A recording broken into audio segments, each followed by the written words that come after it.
Extrait numéro 47. Qu'êtes-vous allé voir dans le désert? Oui, qu'êtes-vous allé contempler? Un roseau agité par le vent? Un homme vêtu d'habits délicats? Qu'êtes-vous allé voir? Un prophète? Oui, je vous le dis, et plus qu'un prophète. C'est celui dont il est écrit « Voici que j'envoie mon messager en avant de toi pour préparer la route devant toi. » Tandis que je me demande ce que peut bien vouloir dire ce texte pour moi, car je sais que s'il a été écrit, ce n'est pas pour que je l'entende comme une histoire du passé, me reviennent soudain cette somptueuse cérémonie de l'Assomption à laquelle j'ai assisté à Fourvière et toutes ces autres messes du dimanche, plus simples, certes, mais tout de même célébrées avec faste. Un autel, des cierges, le prêtre en chasuble, les servants en blanc, et ceux qui sont venus y assister revêtus de leurs habits du dimanche. Et de me demander si ces cérémonies ne seraient pas des célébrations dans le désert des valeurs divines du monde dans lequel nous vivons.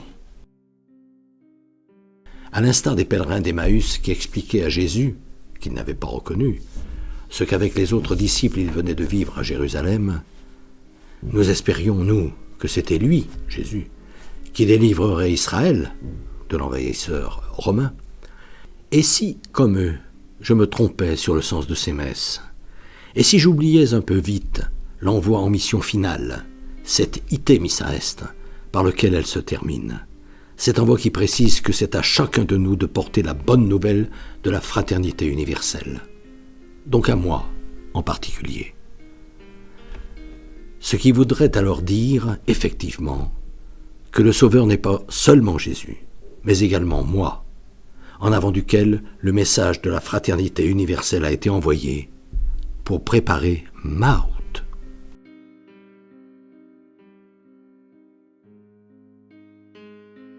Depuis des années, environ une fois par mois, j'envoie une lettre d'information spirituelle à tout mon carnet d'adresses.